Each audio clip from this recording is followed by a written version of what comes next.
श्री गुरुभ्यो नमः। हरिः ओम्।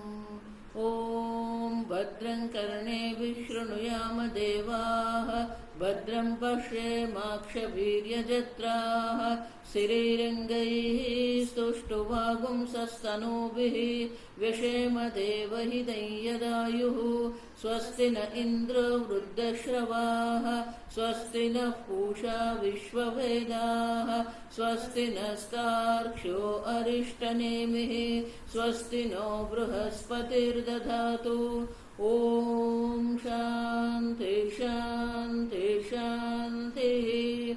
ॐ सहना भवतु, सहनौ भुनक्तु, सह वीर्यं करवावहै, तेजस्विनावधीतमस्तु मा विद्विषावहै। ॐ शान्ति शान्ति शान्तिः। सदाशिवसमारम्भां शङ्कराचार्यमध्यमाम् अस्मदाचार्यपर्यन्तां वन्दे गुरुपरम्पराम्। श्रुतिस्मृतिपुराणानाम् आलयं करुणालयं नमामि भगवत्पादं शङ्करं लोकशङ्करं। शङ्करं शङ्कराचार्यं केशवं बादरायणं सूत्रभाष्यकृतौ वन्दे भगवन्तौ पुनः पुनः। ईश्वरो गुरुरात्मेति मूर्तिभेदविभागिने व्योमवद्व्याप्तदेहाय दक्षिणामूर्तये नमः। निधये सर्वविद्यानां विषजे भवरोगिणां गुरवे सर्वलोकानां दक्षिणामूर्तये नमः। ॐ नमः प्रणवार्थाय शुद्धज्ञानैकमूर्तये निर्मलाय प्रशान्ताय दक्षिणामूर्तये नमः।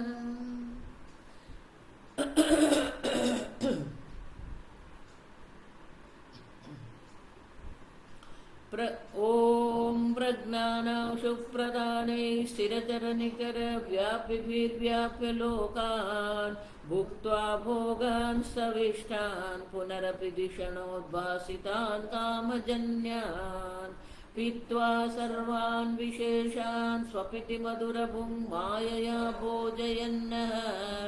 मायासङ्ख्यातुरीयं परममृतमजं ब्रह्म यत्तन्नतोऽस्मि। यो विश्वात्मा विदिजविषयान् प्राक्ष्यभोगान् स्तविष्टान् पश्चाच्चान्यान् स्वमतिविभवान् ज्योतिषा स्वेन सूक्ष्मान् सर्वानेतान् पुनरपि शनैः स्वात्मनि स्थापयित्वा हित्वा सर्वान् विशेषान् विगतगुणगणः पात्वसौ नस्तुरीयः।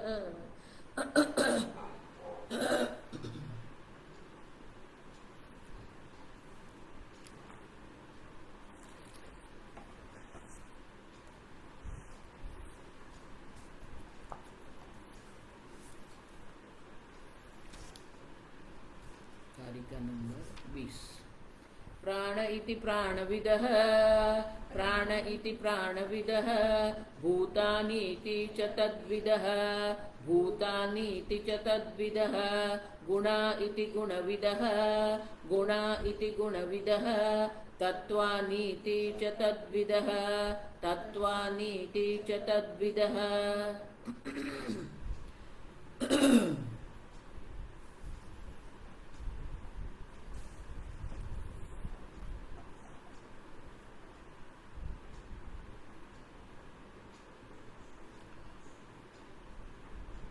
तद्वत् आत्मा विकल्पितः। आत्मा पर अनेक प्रकार की विकल्पना की गई है। व्यक्तिगत रूप से तो हमने विकल्पना करके रखी ही है।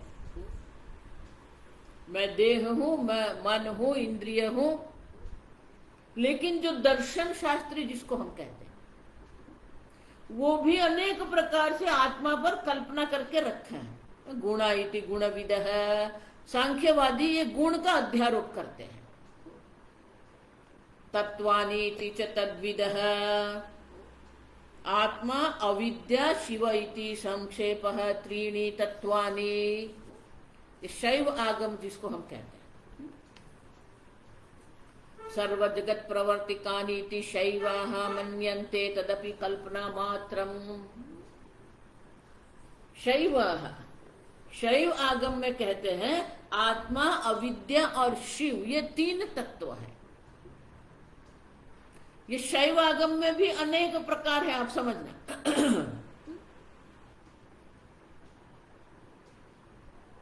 स्पंदन स्फोटवाद उसमें एक आता है, ये जो है ना बिग बैंग कहते हैं, स्फोटवाद है। दूसरा स्पंदन तत्व है। ये कश्मीर भी देखो, कश्यप ऋषि का जो क्षेत्र है वो कश्मीर है। और माता का भी देखो, नवरात्रि चल रही है, काश्मीरा पूरे वासिनी। ये अन्नपूर्णा माता है, वो कहाँ की है? काश्मीरा पूर्ववासी। काश्मीर शैविज्म एक है।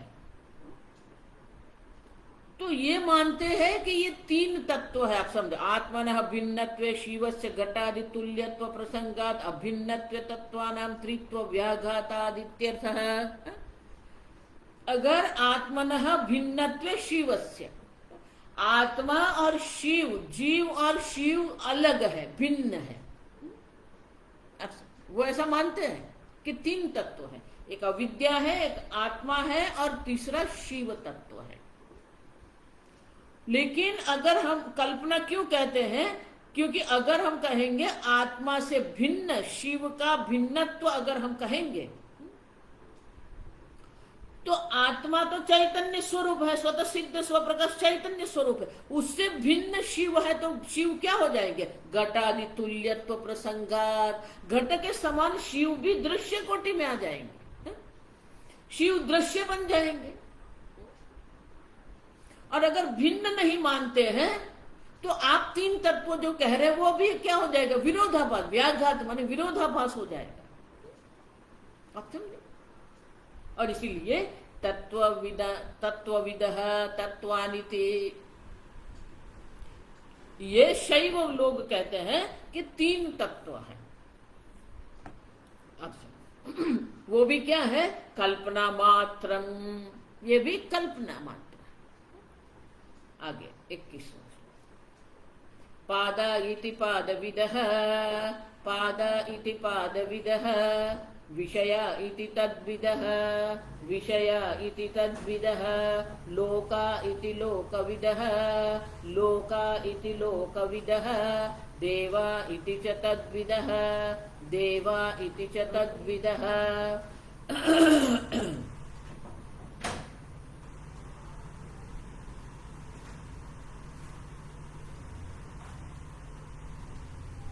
पादाः इति पादविदः, जो आत्मा के पाद को जानने वाले जो है वो कहते हैं ये आत्मा क्या है? एकस्य आत्मनः विश्वादयः पादाः सर्व व्यवहार हेतवः भवन्ति इति अपि। अब आत्मा को चार पाद वाला वो मानते हैं। देखो, हम कहते हैं ये कल्पना है, आप समझो। उनके लिए विश्व, तेजस, प्राज्ञ ये सब सत्य है। आत्मा के वो चार पाद मानते हैं।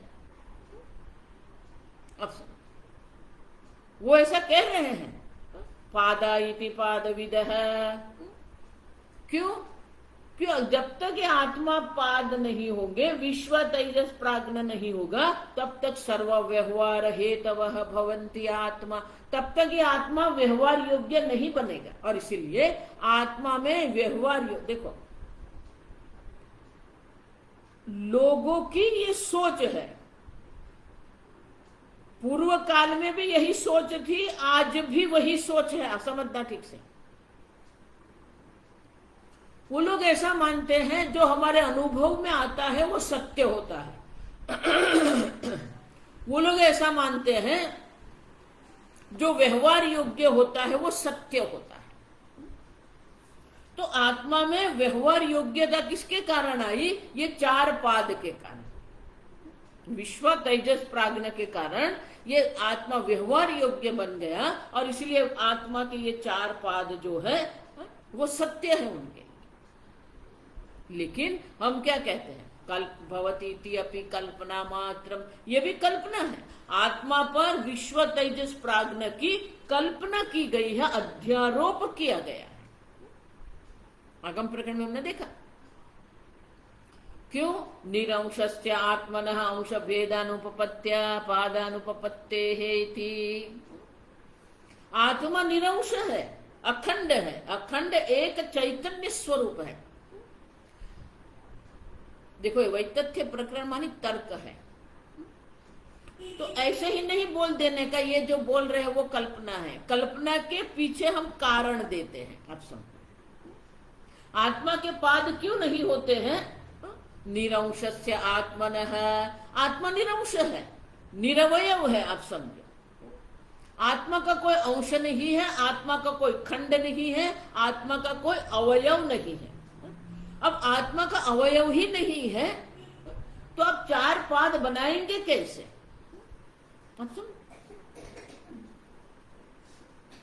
देखो वही 15वें अध्याय में भगवान जब कहते हैं ना, ममैवांशो जीव लोके जीव भूत सनातन है, तो ये द्वैतवादियों ने पकड़ के रखा है।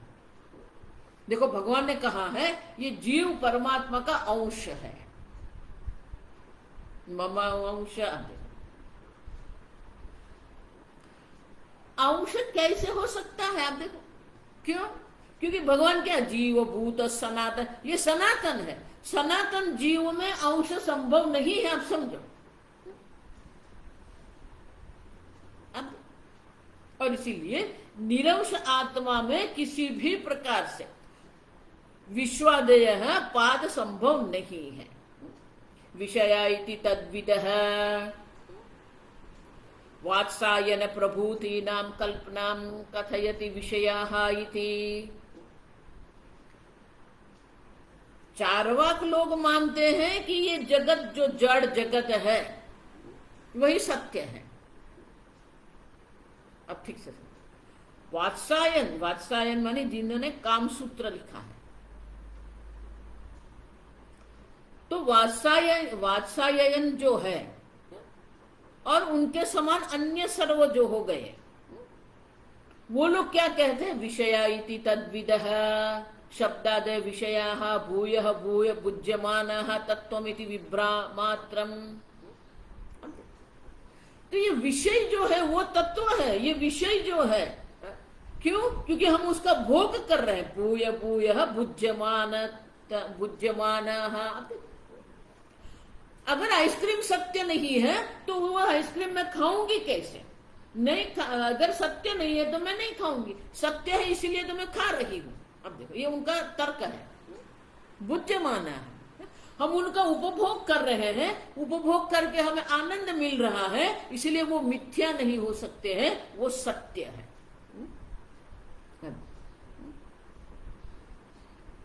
ये संपूर्ण जगत जो है भोग्य है।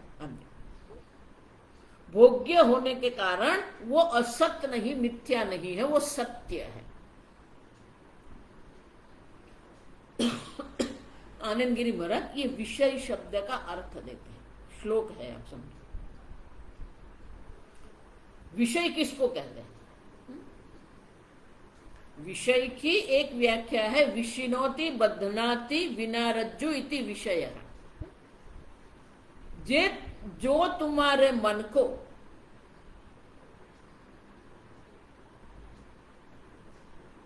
किसी भी प्रकार के रस्सी के बिना ही जो तुम्हारे मन को बांधता है उसे विषय कहते हैं।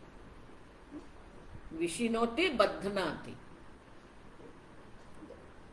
हमारा मन, हमारी इंद्रियां, हमारा देह ये विषय के विषय से ही बंधा हुआ है। अब और कोई बंधन नहीं है। आप समझना, विषय को ही सत्य मान के उसी में ही हमारा मन बंधा हुआ है। आनंद गिरी महाराज ये दूसरा अर्थ देते हैं विषय का। विषयस्य विषयाणां च दूरमत्यन्तमन्तरम्। विषय और विष, विषयाणाम विषयस्य च, ये दोनों में अंतर है। आप सब दूरम अत्यंतम अंतर। विष, विष और विषय, बोले दोनों में बहुत अंतर है। दोनों नुकसान करने वाले हैं, लेकिन दोनों में बहुत बड़ा अंतर है। तो बोले क्या अंतर है? उपभुक्तम विषम हंति। विष को जब तक आप भोगेंगे नहीं, तब तक वो आपका हनन नहीं कर सकता है। लेकिन विषय तो स्मरणादपि विषय। आप देखो, स्मरण मात्र से ही विषय आपको आपका हनन करता है, आपको मार देता है। विष को तो उपभोग करना पड़ेगा, तब वो मारेगा। विषय तो स्मरण मात्र से ही आपको बंधन में डाल देता है। देखो, शास्त्र में, परंपरा में बहुत सारे, इतने सारे ये श्लोक है मिलते हैं जो शास्त्र में नहीं है, लेकिन ये वैराग्य के लिए बहुत आवश्यक है। हमारा मन विषय से ऐसा बंध जाता है, उसके पीछे ऐसे पागल बनता है। तो वो विषय तो हमारे लिए क्या है? इति विषय अनुसंधानस्य निंदितत्वा तेषां पारमार्थिक तत्व भाव अनुपपत्ते है। तो विषय जो है, आत्मा जो है विषय है, ऐसा अगर कहेंगे आप, तो वो संभव नहीं। क्यों? विषय अनुसंधान से निंदितत्वात्, विषय का अनुसंधान करना ही निंदा योग्य। उपभोग तो पीछे की बात है, आप समझ रहे हो।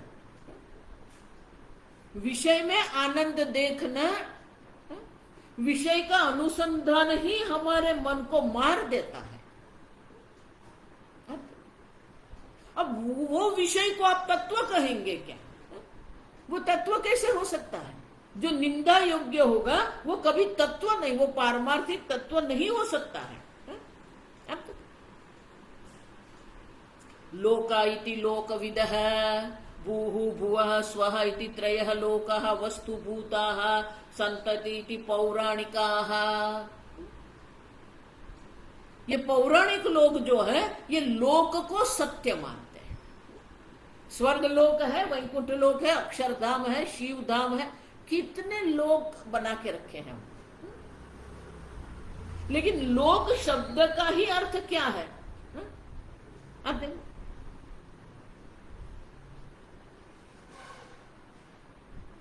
लोक्यते भुज्यते इति लोकाः, ये लुक धातु से बना हुआ है। गच्छन्ति जिस प्रकार से गम धातु से बनता है, उसी प्रकार से ये लोक्यते, जो लोक जो है ना, वो लुक था। देखो अंग्रेजी में भी शब्द है look, I look at the book. वो संस्कृत धातु है लुक, आप उससे बनता है लोक। जो हमारे इंद्रियों का विषय है उसे लोक कहते हैं। लोक्यते भुज्यते इति लोकाः। स्थान भेदेन त्रित्वे तदानन्तस्य दूरत्वात्। तीन स्थान बताते, ये तीन लोक है, भूः भुवः स्वः। तो दोनों तीनों एक दूसरे को क्या करेंगे? मर्यादित करेंगे, वो अनंत नहीं रहेंगे। स्वर्ग लोक अनंत नहीं है, क्योंकि भूलोक से स्वर्ग लोक अन्य है। अब देखो, स्वातंत्रस्य च सिद्धत्वात्, उतना ही नहीं, ये लोक जो है स्वतंत्र रूप से सिद्ध नहीं है, आप उनका अनुभव कर रहे हैं, इसलिए ये लोक है। और इसीलिए ये लोक तत्व नहीं हो सकते हैं, वो आत्मा पर विकल्पना मात्र है। देवाः इति तद्विदः। देखो, देवता को हम अजर अमर कहते हैं। अग्न्यादयः देवाः तत्फलदातारः न ईश्वरः तथा इति देवता कांडीयः तदपि कल्पना मात्रम। ये देवता लोग भी तत्व नहीं है, न ईश्वर है। आप समझो, भले वो हमारे कर्म फल का दाता है। आप इंद्र को आहुति देते हैं, इंद्र आपको कर्म फल देगा। आप वायु को आहुति देते हैं, सूर्य नारायण को आहुति देते हैं, नवग्रह को आहुति देते हैं, नवग्रह आपको कर्म फल देते हैं।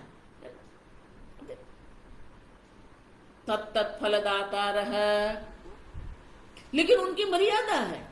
इंद्र सब प्रकार के फल आपको नहीं दे सकते हैं। तत्त फल मानी अपने अपने सामर्थ्य के अनुरूप वो आपको फल देते हैं। मानी वो पूर्णतः समर्थ नहीं है, न ईश्वर है। ईश्वर जो है वो सर्वशक्ति है, उतना ही नहीं। अस्मदादि, ये देवता कौन है आप समझो। देवता की पूजा हम करते हैं, देव पूजन हम करते हैं, उनके आशीर्वाद से हमारा जीवन है, हम मानते हैं। सूर्य, चंद्र, अग्नि, वायु, ये सर्व देवता जो है वो हमारे जीवन को शक्य बना रहे हैं। उनका अपना सामर्थ्य है, अग्नि का सामर्थ्य है, वायु का सामर्थ्य है, वो हमारे जीवन को शक्य बनाते हैं।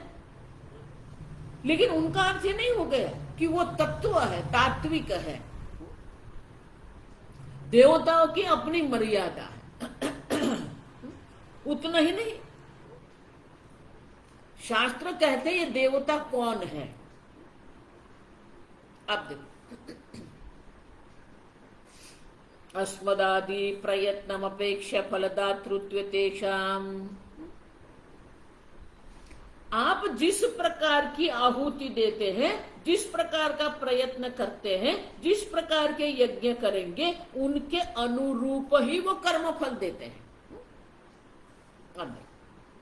उससे अधिक नहीं देंगे वो। तो उनका अर्थ क्या हो गया? भृत्येभ्यः विशेष अभावात्। तो वो तो भृत्य माने सेवक, वो सेवक से अधिक नहीं है। आप समझो, सेवक भी क्या करता है? हम जितना कहेंगे उतना करेंगे वो। उसी प्रकार से देवता भी क्या करते हैं? हम जिस प्रकार का कर्म करेंगे उस प्रकार का कर्म फल हमें देते हैं। हमारे प्रयत्न के अपेक्षा के अनुरूप हम ये कर्म फल दे सकते हैं, उससे अधिक वो कर्म फल नहीं दे सकते। उनका सामर्थ्य भी अल्प है और उनका कर्म फल दाता जो है वो भी हमारे प्रयत्न के अनुरूप होता है। न स्वातंत्रेण उपकारकत्वे तदाराधना एवं वही, अर्थात वो स्वतंत्र रूप से कुछ नहीं कर सकते हैं। देखो, यही गोवर्धन लीला है। हमें तो वो गोवर्धन लीला और 56 भोग में ही आनंद आता है, लेकिन उनके पीछे जो है वो क्या है? अब देखो, गोकुलवासी इंद्र की पूजा करते थे। बालकृष्ण ने कहा इंद्र की पूजा करने की आवश्यकता नहीं है। वर्षा का देवता इंद्र है, आप समझो। तो वर्षा ये इंद्रिय का कर्तव्य है। आप पूजा करेंगे तभी वर्षा होगी ऐसा नहीं है। प्रत्येक देवता के अपने अपने कर्तव्य है, वो अपने कर्तव्य की मर्यादा में रहते हैं। सूर्य अपनी मर्यादा में है, चंद्र अपनी मर्यादा में है, अग्नि अपनी मर्यादा में है। अब समझो, वो स्वतंत्र नहीं है, वो मर्यादित है और अपने अपने मर्यादा में रहकर अपने अपने कर्तव्य कर्म करना है। भीषास्माद्वातः पवते भीषोदेति सूर्य है, भीषादिन्द्रश्चग्निश्च। अब देखो, वो सब देवता है। सूर्य है, चंद्र है, इंद्र है, अग्नि है। तो ये सब देवता जो है, ये देवता का कर्तव्य है। संपूर्ण जगत को प्रकाशित करना, संपूर्ण जगत को उष्णता प्रदान करना, ये सूर्य का कर्तव्य है, अग्नि का कर्तव्य है। इस प्रकार से इंद्र का भी कर्तव्य है। वो कर्तव्य से च्युत नहीं हो सकते। और इसलिए बाल कृष्ण ने कहा कि वर्षा तो इंद्र का कर्तव्य है, उसमें उनकी पूजा करने की आवश्यकता है ही नहीं। अब देखो, देवता है, उनकी एक मर्यादा है, सामर्थ्य की मर्यादा है। और इसीलिए बोले कि ये बाबा, ये गोवर्धन पर्वत जो है, जो हमें ये फल फूल देते हैं, हमारी गैया के लिए घास देते हैं, तो हम गोवर्धन की पूजा करेंगे।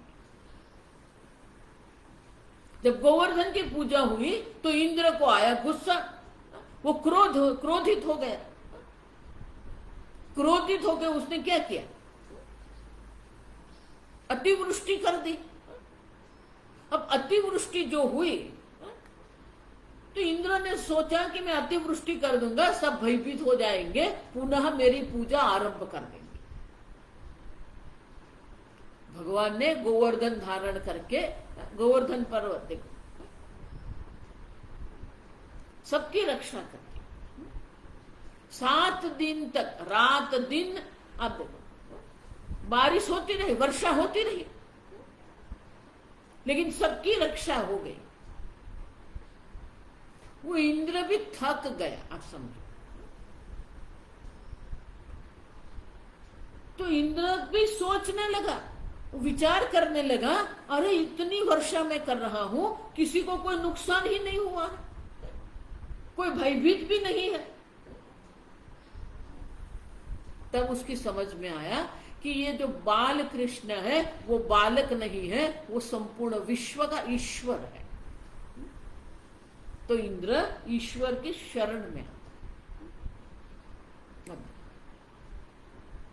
और इसीलिए जिस प्रकार की हम आराधना करते हैं उनके अनुरूप ही वो कर्मफल दे सकते हैं, उससे अधिक कर्मफल देने का सामर्थ्य इंद्रादि देवताओं में नहीं है। तद्भक्तानामपि विप्रतिपत्ति दर्शना तत्प्रसादस्य अकिंचित करत्वादिति।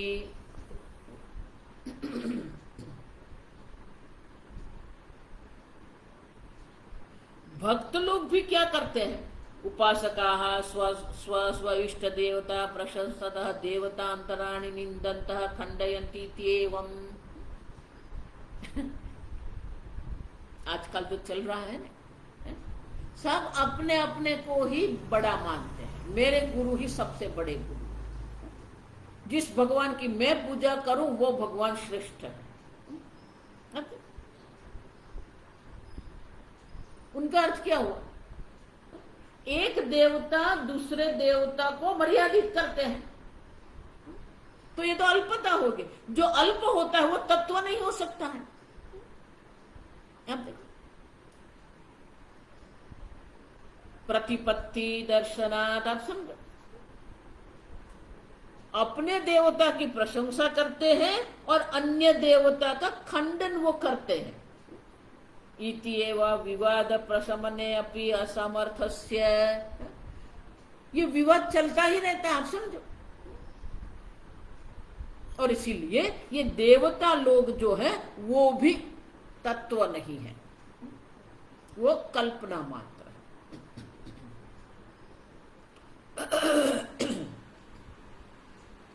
आगे 22 तारीख। वेदा इति वेदविदः, वेदा इति वेदविदः, यज्ञ इति च तद्विदः, यज्ञ इति च तद्विदः, भोक्तेति च भोक्तृविदः, भोक्तेति च भोक्तृविदः, भोज्यमिति च तद्विदः, भोज्यमिति च तद्विदः।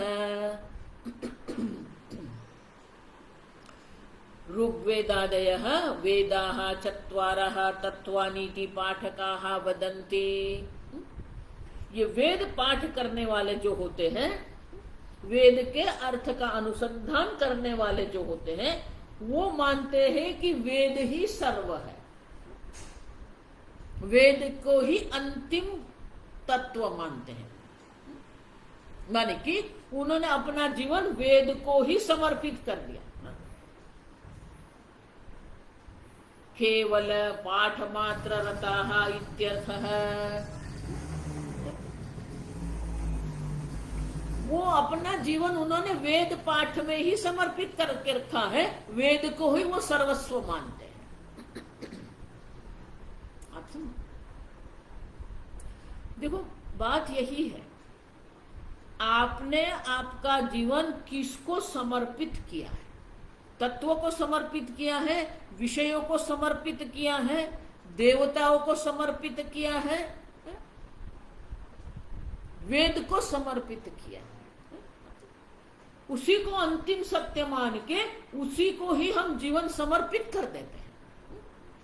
आप समझे, ये लोगों की मर्यादा, विचार की मर्यादा है ये उनकी। अब किसको आपका जीवन समर्पित करते हैं? कोई देवता को करते हैं, कोई शिव तत्व को करते हैं,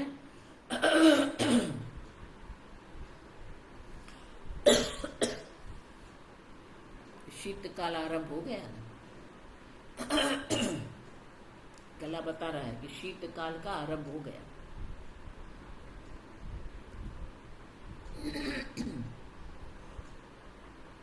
अब क्यों नहीं वेदाः लौकिक वर्ण व्यतिरिक्ताः दृश्यन्ते? क्योंकि वेद भी क्या है? लौकिक वर्ण व्यतिरिक्ताः न दृश्यन्ते, शब्द राशि मात्र है। वेद भी शब्द राशि है, आप समझो। वो शब्द मात्र से ही वो तत्व नहीं बन जाते हैं, आप समझो। वेद को भी प्रमाण हम मानते हैं, वेद प्रमाण है, लेकिन वो तत्व नहीं, वो तात्विक नहीं है, आप समझो। क्रमवतामेव वर्णानां वेद शब्दवाच्यत्वात् अंगीकारात्। अब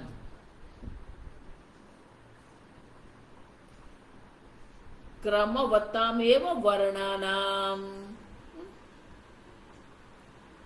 कल्प कल्पांतरेषु अपि पूर्व पूर्व कल्पस्य क्रमवताम् इत्यर्थः। वेद की भी उत्पत्ति होती है। अब देखो, पूर्व कल्प में जिस प्रकार के वेद होते हैं उसी प्रकार के वेद की कल्पना इस लोक में भी करते हैं। अब तो वेद की उत्पत्ति हुई, अब देखो, तस्य महतः निश्वसितः। अब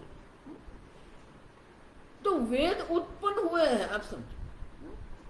ईश्वर के निश्वास से ही वेद की उत्पत्ति हुई। वेद कृत, वेद, भगवान भी क्या कहते हैं? वेद कर्ता मैं हूं। और इसीलिए वेद भी कल्पना मात्र है, वह तत्व नहीं है। वेद को जो मानते हैं उससे अलग अन्य है, वो क्या मानते हैं? यज्ञाः इति तद्विदः।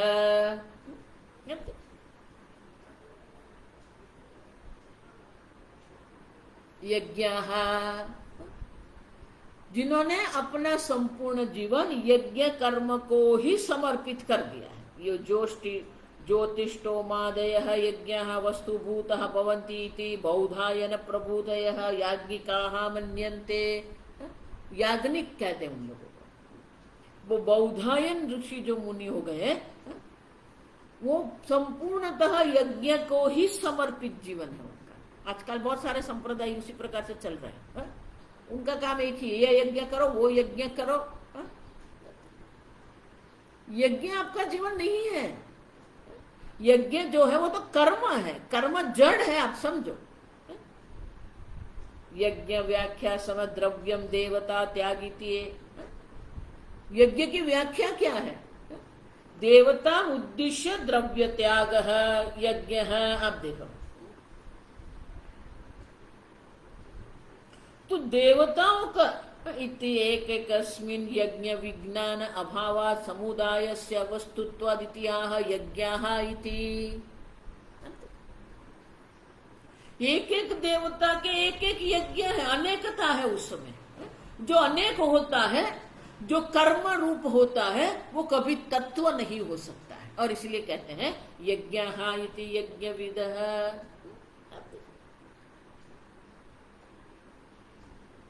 भोक्ता इति च भोक्तृविदः, भोक्ता एव आत्मा इति न कर्ता इति सांख्याः। सांख्यवादी कहते हैं ये आत्मा जो है वो भोक्ता है, प्रकृति त्रिगुणात्मिका प्रकृति जो है वो कर्ता है। अब लेकिन सत्य तो क्या है, जो करता है वही भोक्ता बन सकता है। मैंने कोई कर्म किया ही नहीं है तो मुझे कर्म फल का भोक्ता कैसे कह सकते हो आप?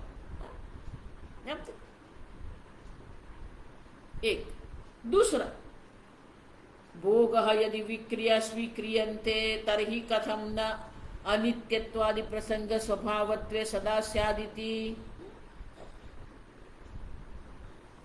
भोक्ता आप जिसको कहते हैं, तो भोग में विक्रिया है, परिवर्तनशील भोग है, तो उसी प्रकार से भोक्ता में भी परिवर्तन आता है।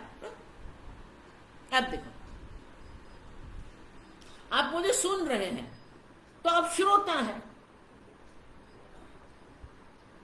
मैं बोलती हूं, मैं वक्ता हूं। भोजन जो कर रहा है वो भोजन ग्रहण कर रहा है। तो भोक्ता जिसको आप कहते हैं, श्रोता आप जिसको कहते हैं, वो विषय के अनुरूप उसमें क्या होता है, विक्रिया होती है, परिवर्तन होता है।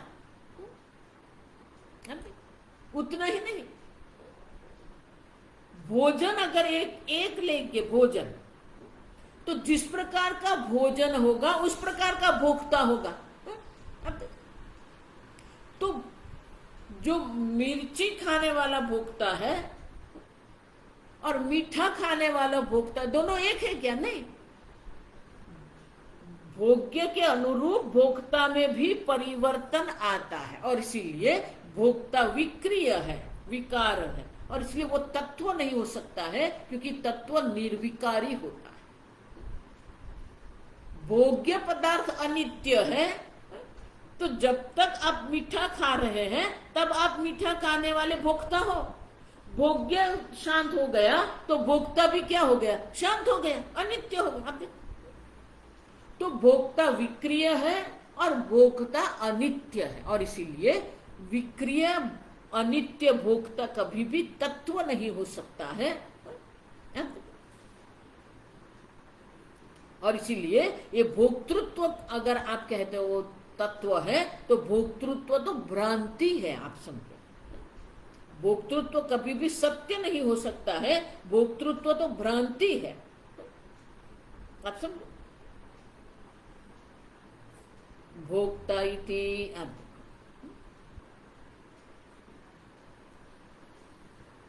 भोज्यमिति तद्विदः, सुपकारास्तु भोज्यम वस्तु इति जानते तदपि न। सुपकाराः, देखो हम अंग्रेजी में कहते हैं मैंने सूप पिया, प्रवाही जो होता है भोजन उसे सूप कहते हैं, वो मानते हैं हमने बनाया, सब यहां से ही हुआ। तो भोज्य पदार्थ जो है ना, वो भोज्य वस्तु जो है, प्रतिजानीते, वो विषय है, हमारे ज्ञान का विषय है, दृश्य है, ज्ञेय है, वो सत्य कैसे बन गए? जो दृश्य है, जड़ है, अनित्य है, वो कभी भी सत्य नहीं हो सकता है, वो कभी भी तत्व नहीं हो सकता है। और इसीलिए भोज्य को, जो लोग भोज्य को ही सत्य मानते हैं,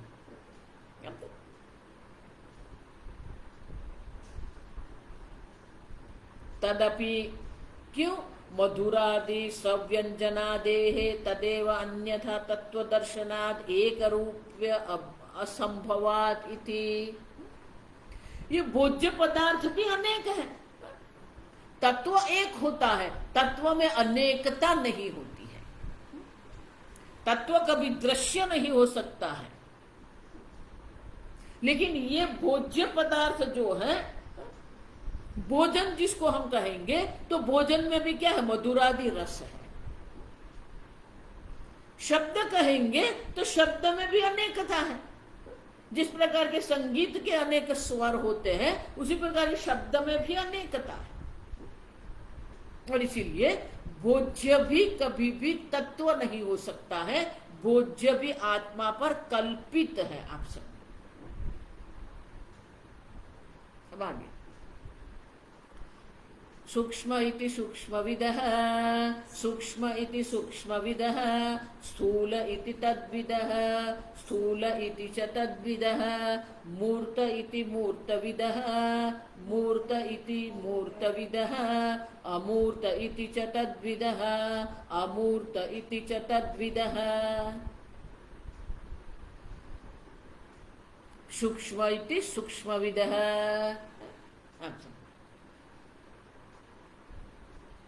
आत्मा सूक्ष्म अणु परिमाण स्यादिति केचित,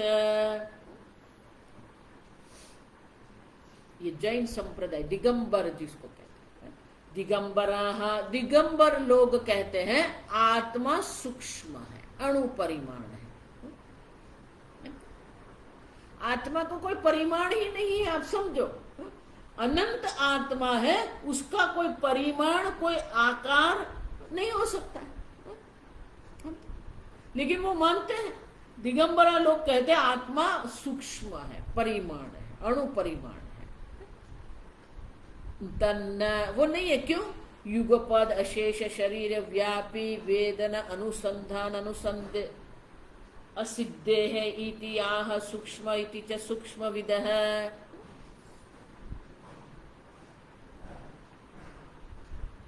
वो लोग मानते हैं जिस प्रकार से ये शरीर है, शरीर के परिमाण, परिमाण मानी उनके माप जो कहते हैं, तो शरीर परिमाण ये आत्मा है। ये मनुष्य शरीर है तो आत्मा मनुष्य शरीर के रूप में, हाथी में है आत्मा तो वो हाथी के रूप में है, चींटी में आत्मा है वो चींटी के रूप में है।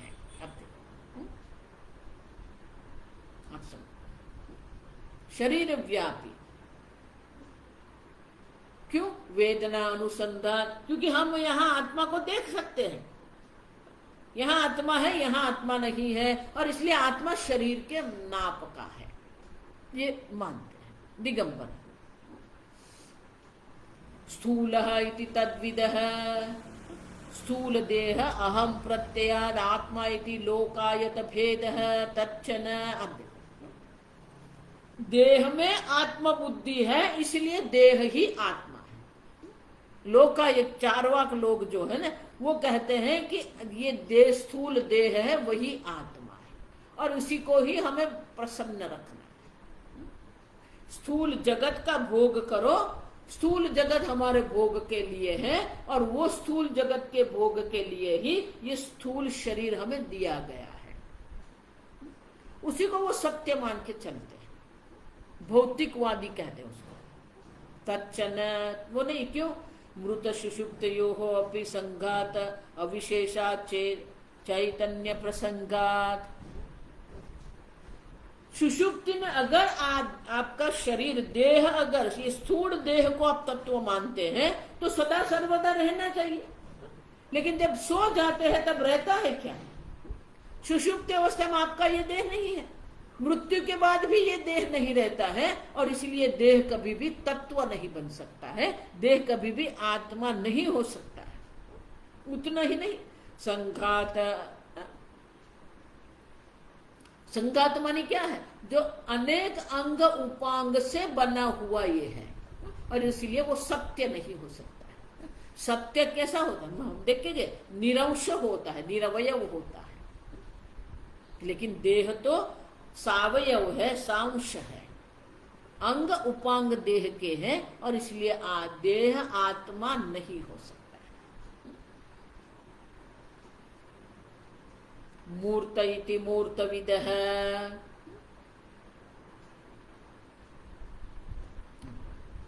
कई लोग की बुद्धि ये मूर्ति में ही समर्पित है। मूर्तः त्रिशूलादिधारी महेश्वर चक्रादिधारी वा परमार्थ भवति इति आगमिकाः। ये आगम शास्त्र वाले जो है वो मूर्ति पूजा में ही समर्पित है।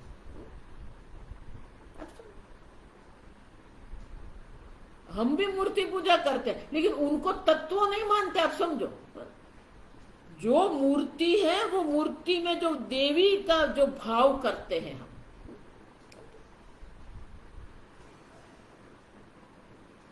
देखो, इसलिए मैं तर्क एक ही देती हूं उसके लिए। अब ठीक से समझो,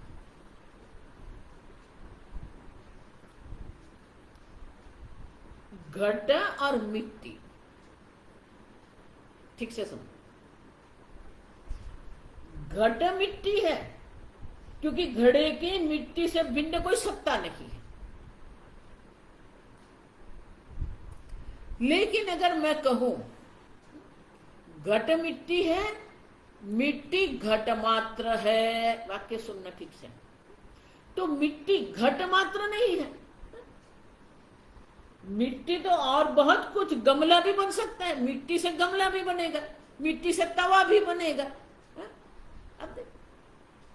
तो मिट्टी घट मात्र नहीं है, बहुत कुछ बन सकती है मिट्टी तो। उसी प्रकार से जो तत्व है, शिव तत्व है, लेकिन तत्व शिव मात्र नहीं है। तत्व नारायण है लेकिन नारायण मात्र तत्व नहीं है। आप समझो, अगर तत्व को आप एक मूर्ति में ही रख देंगे, देखो यही तो झगड़ा चलता है ना। शैव है, वैष्णव है, दैव है, गाणपत्य है, वो सब क्या करते हैं? अपने अपने देवता को श्रेष्ठ मानते हैं, अन्य देवता की वो निंदा करते हैं। अब ये राम, एक नारायण में भी झगड़ा है। राम वाले कृष्ण से झगड़ा करते हैं और कृष्ण वाले राम से झगड़ा करते हैं। मूर्तः इति मूर्तविदः। मूर्त माने आकार, मूर्त का अर्थ क्या होता है? आकार। एक विशेष आकार को ही वो तत्व मान के बैठ गए हैं। जिस प्रकार से मिट्टी को घड़ा बना दिया, एक घटाकार बना दिया, लेकिन मिट्टी घटाकार मात्र नहीं है, मिट्टी से तो बहुत सारे आकार बनते हैं। उसी प्रकार से जो ये परमात्मा तत्व जो है, वो तत्व को एक आकार में सीमित करके रख दिया उन लोगों ने। अब समझो, तदपि भ्रांति मात्रम। आप समझो, उतना ही नहीं, अस्मदादि शरीरवत् तस्यापि शरीरस्य पांच भौतिकत्वात्। जिस प्रकार से हमारा पंच महाभूत से बना हुआ शरीर है, उसी प्रकार से भगवान के भी जब अवतार होते हैं तो वो अवतार शरीर जो है वो भी पंच महाभूत का ही बना हुआ है। आप समझो, और इसीलिए वो संभव नहीं है। आप समझो, लीला विग्रह कल्पनम च विग्रह भाव है लीला भावात। जब तक अवतार कार्य है तब तक भगवान का लीला विग्रह रहेगा। जब अवतार कार्य समाप्त हो जाता है तो भगवान का लीला विग्रह भी क्या होता है? समाप्त हो जाता है। अब तो वो नित्य है। अवतार काल में वो विग्रह है, अवतार काल से भिन्न वो विग्रह नहीं है। अमूर्तः इति तद्विदः। बोले ठीक है, मूर्त नहीं तो अमूर्त है। अमूर्त सर्वाकार शून्य है, निस्वभाव परमार्थ इति शून्यवादिनः। अमूर्त माने शून्यवादी, जो बौद्ध संप्रदाय में एक है। अमूर्त माने है ही नहीं, शून्य है। लेकिन आप अगर कहेंगे कि शून्य ही तत्व है, अमूर्त है, वो भी संभव नहीं है। क्यों? क्योंकि कभी भी आपको अपना अनुभव ऐसा होता है, मैं शून्य हूं। आत्मा को शून्य बता दे वो लोग, तो आत्मा शून्य है क्या? नहीं। कभी भी आप किसी को ऐसा अनुभव होता है मैं शून्य हूं? नहीं। अपने अभाव का अनुभव किसी को भी होता नहीं है, ज्ञानी हो या अज्ञानी हो, किसी को अपने अभाव का अनुभव नहीं है। लेकिन ये शून्यवादी कहते हैं आत्मा शून्य है, तदपि कल्पना मात्रम। क्यों? पारमार्थिक तत्व जो है वो सत्य है, उनका शून्यत्व, उनका अभाव की कोई संभावना नहीं है, और इसीलिए ये जो अमूर्त वाले जो है वो भी कल्पना मात्र है। 24वीं तारीख, काल इति कालविदः, काल इति कालविदः, दिश इति च तद्विदः, दिश इति च तद्विदः, वाद इति वादविदः, वाद इति वादविदः, भुवनानि इति तद्विदः, भुवनानि इति तद्विदः। काल इति कालविदः, कालः परमार्थ इति ज्योतिर्विदः। कालविद जो है, ज्योतिर्विद है, वो मानते हैं काल ही सर्व है, काल को ही अंतिम सत्य वो मानते हैं, लेकिन वो भी नहीं हो सकता है। क्यों? काल, काल ऐक्य मुहूर्त आदि व्यवहार अयोगात तन्नानात्वेपि न स्वातंत्र्यम। काल एक नहीं है। अगर कहेंगे काल एक है तो मुहूर्त आदि नहीं होगा, घटी है, पल है, क्षण है, नहीं। लेकिन हमारा व्यवहार है नानात्व, नानात्व है, काल में भी अनेकता है। आप समझो, मुहूर्त है, दिन है, सप्ताह है, पक्ष है, मास है, संवत्सर है, कल्प है, युग है। तो काल की अनेकता है, उनके विभाग है, और इसलिए वो सत्य नहीं हो सकता। अन्य विषयत्वेन प्रतीतेः उदय कालः इत्यादिना क्रियाधर्मत्वेन प्रतीतेः स्फुटत्वात्। वो काल भी विषय है, अन्यत्व। आप समझो, अन्य विषय समान ही काल है, काल भी विषय है। आप समझो, काल में ये उदय काल है, ये अस्त काल है, तो काल में भी विविधता है, क्रियाधर्मत्व है। आप देखो, काल के साथ क्रिया जुड़ी हुई है। उदय काल है, अस्त काल है, अमास काल है, पौर्णमास काल है। तो काल में अनेकता भी है और काल में क्रिया भी है। न च क्रिया धर्मत्वं काले भी तदुत्पत्ति दर्शनात्, अन्यथा काल अनवच्छिन्नत्वेन क्रिया अनित्यत्व आपादिति। तो काल भी क्या है? प्रत्येक क्षण काल है। आप देखो, वो क्षण मिलके ही मुहूर्त बनते हैं, वो मुहूर्त से ही दिन बनता है। अब तो विभाजित है। ये कहने का अर्थ क्या है? काल अनेक विभाग में विभाजित हुआ है, अनवच्छिन्न नहीं है, विच्छिन्न है। विभाजित, विच्छिन्न माने विभाजित है। वो जो विच्छिन्न, जो विभाजित काल है, उनके अनुरूप ही हम क्रिया करते हैं।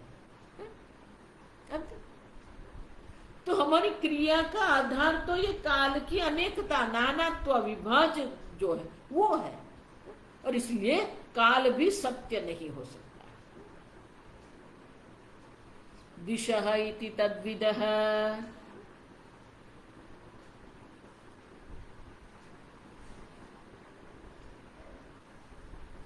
स्वरोदय विदः तु तद्दिशः परमार्थः इति आहुः। देखो, ये एक एक है।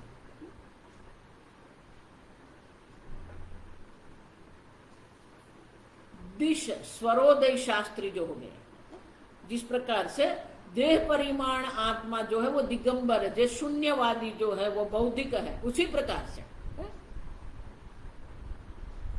स्वरोदय शास्त्री जो जिसको कहते हैं, वो मानते हैं ये दिशा ही सत्य है। ये लोग दिशा के पीछे पागल होते हैं, आप समझो। अब जानते नहीं, वो लोग के अपने नियम होते हैं। गुरुवार को उत्तर दिशा में नहीं, मैं कल्पना करती हूँ, मुझे भी पता नहीं, लेकिन ये सब कहते हैं वो लोग। हाँ, गुरुवार को इस दिशा में नहीं जाना चाहिए, ये एकादशी के दिन उस दिशा में नहीं जाना चाहिए, रात को उस दिशा में नहीं। उनकी बुद्धि दिशा में ही चलती रहती है। अब स्वरोदय विदह तो दिशा परमादित्य तदपि भ्रांति मात्रम तद्विदामपि पराजय दर्शनादित्य। अब तो दिशा को ही, अब देखो, दिक्षु कनानि दृष्ट्वा विजयार्थम गतानामिति। इस दिशा में जाएंगे तो विजय की प्राप्ति होगी, इस दिशा में जाएंगे तो पराजय होगा। तो वो दिशा में ही जय पराजय देख रहे हैं, आप समझो। दिक भी अनेक है, आप देखो, अष्ट दिक देवता है, अनेकता है। जहां अनेकता होता है, वो अनेकता जहां है वो कभी भी सत्य नहीं, तत्व नहीं होता है। और इसीलिए ये जो दिक चिंतन करने वाले जो स्वरोदय शास्त्री जो है, वो कहते हैं कि दिशा ही सब है, लेकिन दिशा सब नहीं है, क्योंकि दिशा में अनेकता है। आप समझ, वादाह इति वादविदः, वादः माने धातुवादः, मंत्रवादः च इत्यादयः वादाः। अनेक प्रकार के वाद है। धातुवाद है, उनका चिंतन ये धातु पर ही चलता रहता है। ये शरीर में सप्त धातु है, ये बाहर की धातु है। आप देखो, बुद्धि उनकी उसी में समर्पित है, उसी को वे सत्य मान के चलते हैं। मंत्रवाद है, अनेक प्रकार के वाद है। कई लोग हैं वो मंत्र पर, मंत्र में ही समर्पित है। मंत्रवादी, तंत्रवादी, धातुवादी, सबके अपने अपने वाद है, और अपने अपने वाद को ही वो सत्य मान के चलते हैं। वादाः वस्तुभूता भवन्ति केचित् तदपि कल्पना मात्रम। क्यों? क्योंकि धातु, अगर धातुवाद आप कहेंगे तो ताम्रदादि स्वभाव स्थिते नष्टे च कनकादि स्वभाव असंभवात। अब तो धातु में भी अनेकता है, आप समझो। ताम्र धातु है, कनक भी धातु ही है, आप समझो।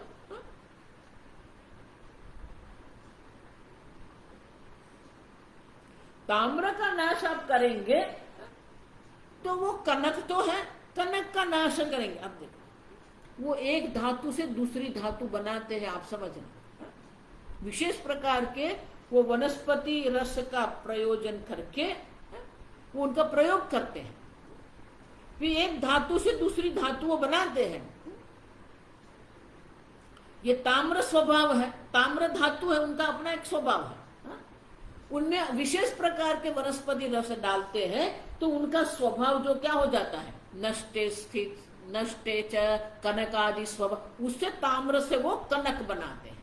तो ताम्र धातु का जो स्वभाव वो नष्ट हो गया, अब कनक धातु का स्वभाव आ गया। मानी धातु कैसी है? विकारी है, अनेक है, विकारी है, और इसलिए वो पारमार्थिक तत्व नहीं हो सकती है। मंत्र भी क्या है?